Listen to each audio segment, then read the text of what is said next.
The DUP, we all know they were in it for themselves, don't we? Did Theresa May care what it would cost for the collaboration though? Obviously not. And now it's about to come back and bite her in her candid little ass. And Jeremy Corbyn explains at the end of this video just why the Tories were so desperate to win the election with the help of the DUP. Theresa May could be, I think, and so do many others, on the verge of destabilising her minority government if she gives in to Irish demands on the Northern Irish border question in the relentless Brexit negotiations, according to senior figures within the DUP. But Sammy Wilson, one of the 10 MPs that gave Theresa May support in the last election, has said that any compromise that would leave Northern Ireland half in the EU was a major risk that could see the deal collapsing with the DUP.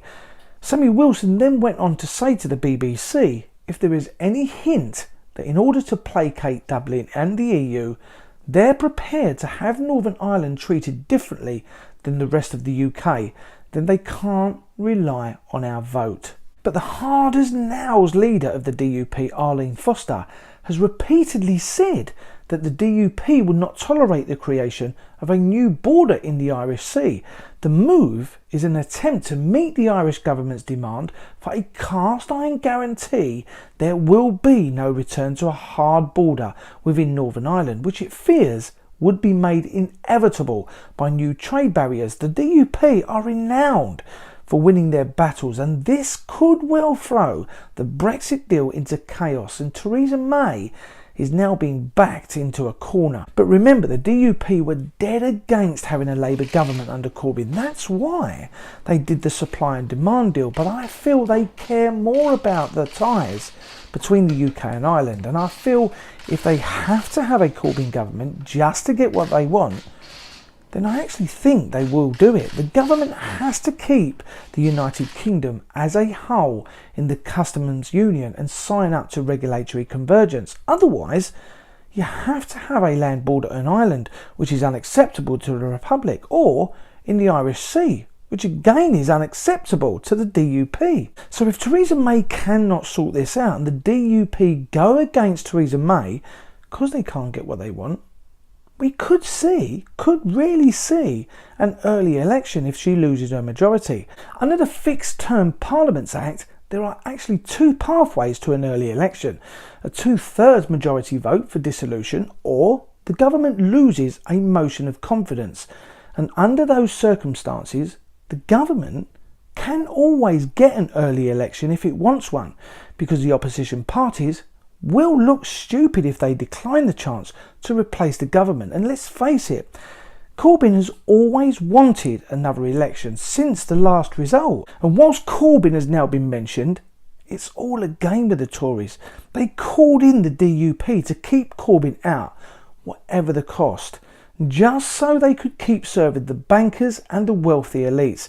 And now, at the hand of the DUP, Theresa May could well have a theoretical gun held to her head. But Jeremy Corbyn has called it. He has made it public as to why the Tories were so desperate to stay in government and why they called in the DUP. If you haven't seen this video, it's coming up at the end, so stay with me if you haven't already seen it. I've asked once, I'll ask again. When do you think, or will we have, another early election? Place your comments below and don't forget to click subscribe. Coming over the weekend are your comments and I will share them with you. Thanks for watching. Bye bye for now. And here comes that Jeremy Corbyn video. Bankers like Morgan Stanley should not run our country, but they think they do, because the party they fund and protects their interests, the Conservative Party, is in Downing Street. That's why they want to keep the Tories there, because their rigged economy and their tax cuts for the richest work for them. These are the same speculators and gamblers who crashed our economy in 2008. And then we had to bail them out. Their greed plunged the world into crisis, and we're still paying the price. Because the Tories used the aftermath of the financial crisis to push through unnecessary and deeply damaging austerity. That's meant a crisis in our public services, falling wages, and the longest decline in living standards for over 60 years.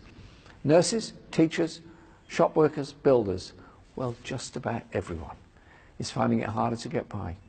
While Morgan Stanley's CEO paid himself £21.5 million last year, and UK banks paid out £15 billion in bonuses, Labour is a growing movement of well over 500,000 members and a government in waiting that will work for the many.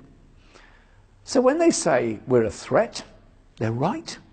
We're a threat to a damaging and failed system that's rigged for the few.